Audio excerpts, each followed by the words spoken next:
Assalamualaikum warahmatullahi wabarakatuh.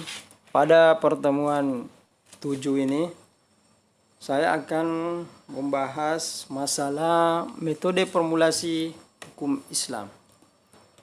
Jadi sebagaimana yang kita pahami di sini bahwa permasalahan hukum Islam itu merupakan permasalahan yang sangat kompleks, terutama yang terkait dengan usul fikih. Nah, khususnya mengenai dalil hukum Islam, khususnya nas Al-Quran dan Sunnah, yang mana juga menyisakan problema yang tidak sedikit bagi mujtahid. Jadi bagi mujtahid itu pemahaman akan problematika ini merupakan suatu keharusan yang tidak boleh diabaikan, tetapi justru harus dipahami secara benar dalam rangka formulasi hukum Islam. Nah, sebagaimana yang kita bahas di bab-bab sebelumnya, yaitu adalah permasalahan sumber hukum Islam, atau biasa dikatakan masyadir al-syariah, yang mana yang pokoknya ada 3, yaitu Al-Quran, Sunnah, dan ijtihad. Namun perlu ditegaskan di sini bahwa ketiga sumber hukum Islam ini itu bisa dikelompokkan menjadi 2, ya, yaitu sumber tekstual atau biasa dikatakan an-nusus, yang berarti tertulis, yakni ghair al-nuzul, ya. Nah, yang berarti tidak tertulis, yang kedua, ya. Jadi sumber yang kedua adalah sumber non tekstual atau biasa dikatakan ghairu an-nuzul, yaitu tidak tertulis, yakni ijma, qiyas, dan metode ijtihad lainnya. Namun yang pertama tadi adalah sumber hukum yang tertulis, yaitu atau secara tekstual, yaitu Al-Quran dan Sunnah. Nah, sehingga dari uraian yang kita bahas itu juga dapat dipahami bahwa metode pemahaman hukum Islam itu dapat dilakukan melalui pemahaman langsung terhadap tes Al-Quran, ya. Ya, jadi metode pemahaman hukum Islam dapat dilakukan langsung melalui pemahaman langsung, ya, terhadap tes Al-Quran dan Sunnah.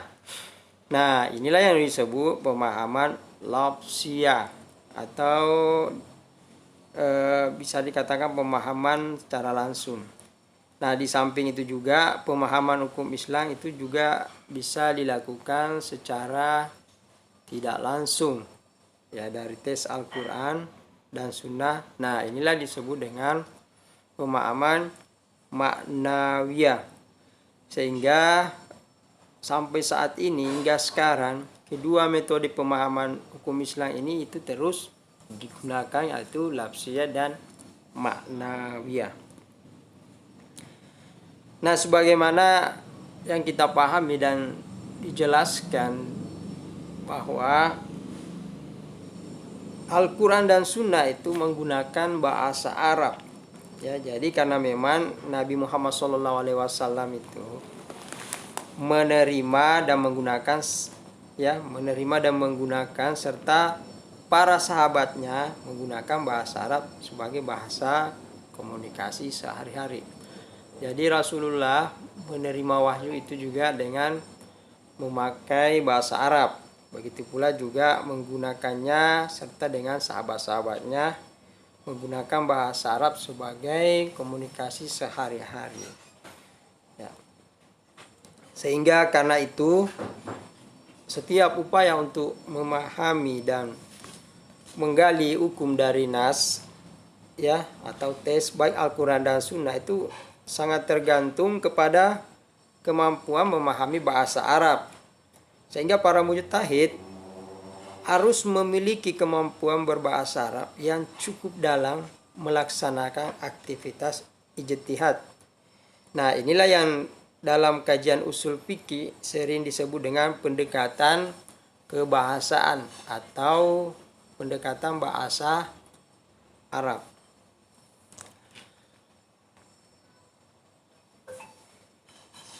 Namun terkait permasalahan disebutkan, dijelaskan bahwa ada dua masalah pokok yang akan dibahas pada bagian ini, yaitu masalah pemahaman lapas dari nas Al-Quran dan Sunnah, dan masalah nasak antar dalil dalam hukum Islam. Nah, yang pertama kita akan bahas di sini yang kita pahami yaitu lapas Al-Quran dan Sunnah itu ditinjau dari segi makna dan penunjukannya. Ya, ini masalah pemahaman lapas dari nas Al-Quran dan Sunnah. Nah, dari judul atau dari tema yang kita bahas, yaitu ada dua hal yang penting juga akan dikaji di dalam lapas Al-Quran dan Sunnah ditinjau dari segi makna dan penunjukannya, yaitu diuraikan di sini adalah lapas ditinjau dari segi maknanya dan lapas yang ditinjau dari segi penunjukannya. Ya. Yang mana lapas ditinjau dari penunjukannya itu lapas ada dua, lapas yang jelas maknanya dan lapas yang belum jelas maknanya. Sedangkan lapas yang ditinjau dari segi penunjukannya itu dalalah mantuk dan dalalah mafhum. Ya, kita pahami di sini bahwa yang pertama adalah apa sih yang maksud dengan lapas yang jelas maknanya. Jadi lapas yang ditinjau dari segi maknanya di sini bahwa kejelasan artinya bahwa lapas terbagi menjadi dua bagian, yaitu lapas yang jelas maknanya atau al-wudu, dan lapas yang belum jelas maknanya atau al-hibam. Sehingga lapas yang jelas maknanya adalah lapas yang jelas penunjukannya terhadap makna yang dimaksud. Mengapa? Sehingga atas dasar kejelasan makna ini, hukum dapat ditetapkan tanpa memerlukan penjelasan dari luar. Nah, itu.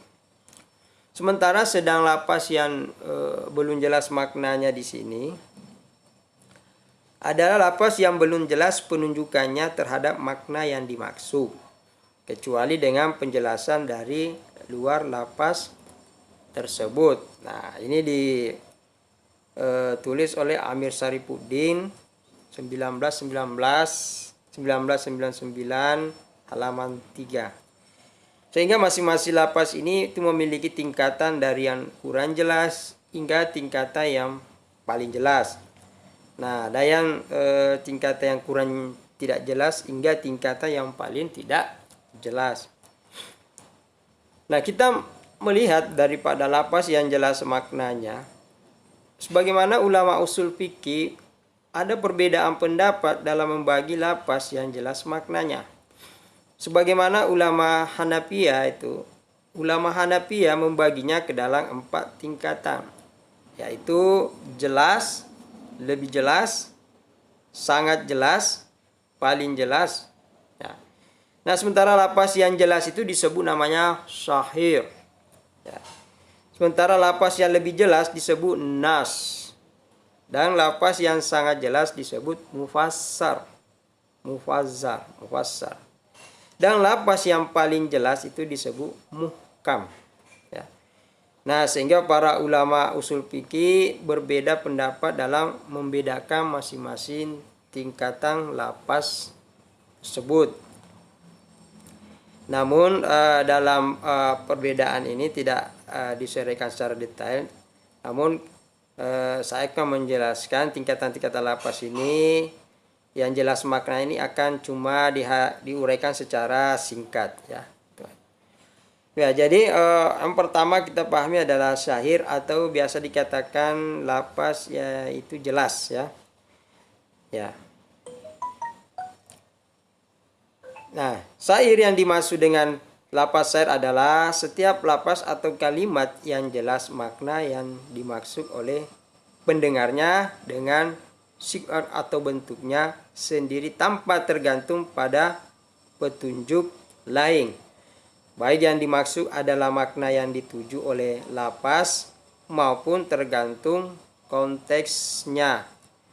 Nah, Namun ada juga yang mendefinisikan sahir sebagai lapas yang dengan bentuknya sendiri itu menunjukkan apa yang dimaksud tanpa tergantung pemahamannya kepada lapas lain.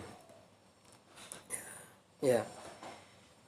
Nah, jadi ada juga Al-Sarkisi ini mendefinisikan lapas sahir sebagai lapas yang diketahui maksudnya dari apa yang didengar tanpa pemahaman yang mendalam.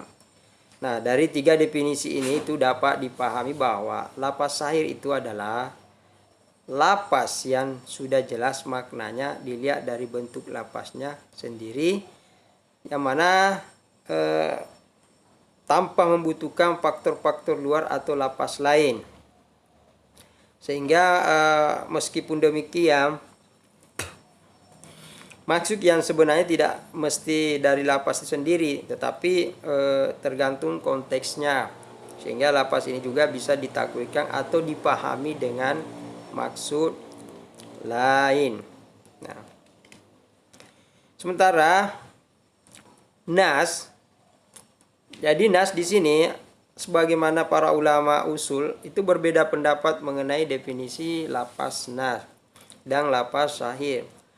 Sebagian dari mereka ada yang menyamakannya dan sebagian lagi membedakannya.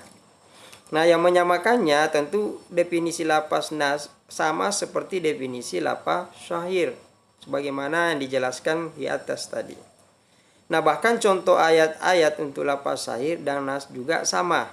Namun ada pun yang membedakan keduanya itu dia lebih melihat lapas sahir pada lahiriah lapas yang ada dalam teks, sedang lapas nas lebih dilihat pada konteks ayat itu diturunkan, atau biasa dikatakan dilihat daripada sebab asbabul nusulnya dan asbabul wurudnya. Ya, kalau asbabul nusul itu sebab-sebab turunnya ayat, asbabul wurud itu sebab-sebab turunnya hadis.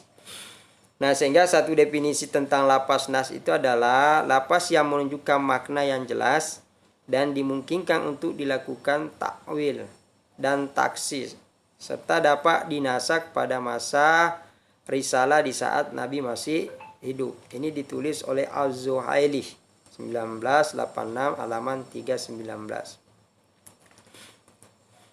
Sementara mufassar, jadi yang dimaksud dengan lafaz mufassar adalah lafaz yang menunjuk pada makna yang lebih jelas dibanding nas dan sahir. Nah, sehingga tidak dimungkinkan adanya takwil dan taksis, ya. Tetapi menerima nasak pada masa risalah. Nah, ini juga ditulis oleh Az-Zuhaili, ya. Dan dari definisi ini jelas bahwa lafaz mufassar itu memiliki kualitas kejelasan yang lebih tinggi dari nas dan syair, sehingga tidak perlu ditakwilkan atau ditaksis. Nah, banyak contoh-contoh ya, berdasarkan firman Allah dalam surah An-Nur surah 24 ayat 4 yang artinya, dan orang-orang yang menuduh perempuan yang baik-baik itu berbuat zina dan mereka tidak mendatangkan 4 orang saksi, maka deralah mereka yang menuduh itu dengan 80 kali dera. Ini dijelaskan oleh Al-Quran surah An-Nur surah 24 ayat 4. Yang mana kita menjelaskan ayat bahwa bilangan yang ditetapkan dalam ayat di atas jelas dan terurai, yakni 80 kali dera. Tapi dari kejelasan bilangan itu tidak ada kemungkinan untuk pemahaman lain dari bilangan itu, baik kurang maupun lebih. Sehingga jika pada ayat itu jelasan makna langsung dapat diperoleh dari lahiriah lafaz sendiri. Jadi ada juga kejelasan yaitu diperoleh dari ayat lain atau sunnah yang menjelaskan maknanya sehingga menjadi jelas. Misalnya surat dalam Al-Quran surah An-Nisa surat 4 ayat 92 yang mana Allah menentukan denda bagi orang-orang yang